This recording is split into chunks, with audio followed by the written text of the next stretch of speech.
ஹஜ்ரத் Umar ரலியல்லாஹு அன்ஹு போன்ற சஹாபாக்கள்கிட்ட இருந்த உணர்வு ஒவ்வொரு முஸ்லிமிட்டே வரணும். உமர் ரலியல்லாஹு தஆலா அன்ஹு அவங்களோட காலத்துல ஹிஜ்ரி 18 அரபிகள் காணாத ஒரு சோதனையை கண்டாங்க. பெரிய ஒரு பஞ்சம் ஏற்பட்டுச்சு மதீனால. மழை இல்ல, விவசாயம் இல்ல, தண்ணீர் இல்ல, மக்கள் எல்லாம் கஷ்டப்படுறாங்க. கிராமங்கள்ல உள்ளவங்க எல்லாரும் மதீனால வந்து நிறைஞ்சிட்டாங்க. அரசாங்கம் உதவி செய்யும் என்ற எதிர்பார்ப்பில உமர் ரலியல்லாஹு பார்த்தாங்க, மக்கள்ல மூஞ்சில சிரிப்பே இல்லை. கேட்டாங்க அஸ்லம் ரலியல்லாஹு அன்ஹு, என்னப்பா கலகலன்னு இருக்கிற மதீனால சத்தமே இல்லை. சொன்னாங்க, அமீருல் முஃமினீன், மக்களுக்கு ஒன்றும் சின்ன குடிக்க ஒன்றுமே இல்லை, பஞ்சம் வாட்டுது, கேட்கவும் இல்ல, குடிக்க ஆள் இல்ல, ஒருவருடைய துக்கத்தை விசாரிக்கல, அதனால சத்தமும் சிரிப்பும் இல்ல. ஹஜ்ரத் உமர் ரலியல்லாஹு அன்ஹு எவ்வளவு கவலைப்பட்டாங்கடா, ராவெல்லாம் அழுகிறாங்க. அல்லாஹ்ட்ட துஆ கேட்டாங்க, யா அல்லாஹ், ஏண்ட ஆட்சியில இந்த மக்கள் இறக்குற காட்சி இந்த கண்ணு காட்டாதே.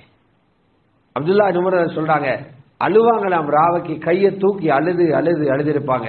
உமர்ட முன்னிலையில மூமின்கள் பட்டினியில அழுகிற காட்சியை நீ காட்டிடாதே. மக்கள் எல்லாம் வர சொன்னாங்க இஸ்திஸ்கா தொழுகிறதுக்கு.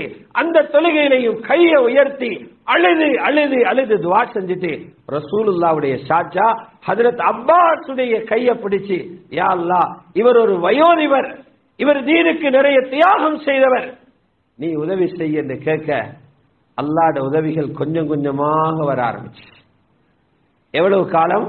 9 மாசம் போயிச்சு தேவை அவங்களுடைய நிலைமைகள் சீராகிறதுக்கு. ஹஜ்ரத் உமர் ரலியல்லாஹு அன்ஹு அவங்களுக்கு வசதி இருந்தது, ஆனாலும் அவங்களோட சொந்த வாழ்க்கையை பார்த்து கொண்டு சுயநலவாதியாக இருக்கல்ல. ஹுத்பா ஓதுறாங்க, ஹஜ்ரத் உமரோட வயிற்றிலிருந்து சத்தம் வருகிறது, கீழே இருந்த மனுஷருக்கு சத்தம் கேட்குது. ஜனாதிபதியிட வயிற்றிலிருந்து வார சத்தம், ஏன் சாப்பிட்டில்ல, வயிற்றுக்குள்ளிருந்து சத்தம் வருகிறது. ஹஜ்ரத் உமர் ரலியல்லாஹு அன்ஹு சொன்னாங்க, வயிறே நீ சத்தம் போடு, போடாமலே கர்கிர் அவுலா துகர்கிர், எனக்கு அது பிரச்சனை இல்லை. இந்த மதீனாவில் உள்ள ஒவ்வொரு வீட்டுக்குள்ளேயும் ஒவ்வொரு மனிதனும் நல்ல முறையில சாப்பிடுற வரைக்கும் நான் நிம்மதி அடைய மாட்டேன் என்று வயிற்றுக்கு சொல்லிட்டு ஹஜ்ரத் உமர் ரலியல்லாஹு அன்ஹு குத்பா செய்றாங்க. அல்லாஹ்வுடைய நல்லடியார்களே, அவர்களே சட்டிகளை அடுப்பிலே வைத்து அடுப்பை ஊதுகிறார்கள். தபக்காத் இப்னு சாதில் இருக்குது, தாடிக்குள்ளால புகை போகுதாம். ஜனாதிபதி அடுப்பு ஊதுறாரு, அகதியாக நிற்கிற நிற்கதியாக இருக்கிற மக்களுக்கு சாப்பாடு கொடுக்க.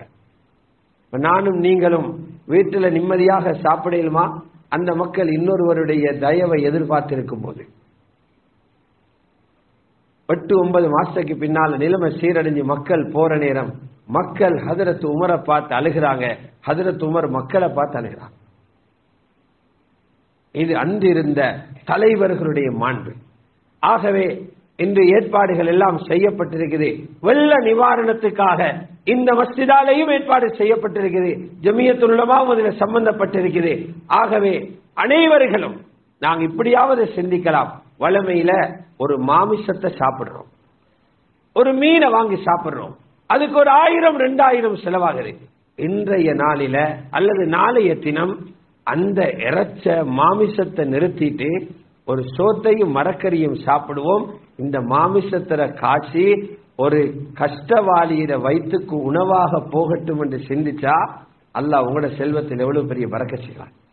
ஸல்லல்லாஹு அலைஹி வஸல்லம் சொன்னாங்க, சதக்கா கொடுங்க, உங்களோட நோயாளிகளை பாதுகாக்கணும். உங்களோட நோயாளிகளுக்கு சதக்காவால மருந்து செய்யுங்க, ஜகாத்தால உங்களோட சொத்துக்களை பாதுகாத்துக்கோங்க என்று 2 பொறிமுறைகளை ஸல்லல்லாஹு அலைஹி வஸல்லம் சொல்லி தந்தாங்க. ஆகவே இந்த அடிப்படையில் அந்த விடயங்களில் எல்லோரும் கவனம் செலுத்துங்க. வல்லவன் அல்லாஹ் சுப்ஹானஹு வ தஆலா எங்கள் அனைவர்களுடைய பாவங்களையும் மன்னித்தருள்வானாக. யா அல்லாஹ், எங்களுடைய பாவங்களை மன்னித்தருள்வாயாக.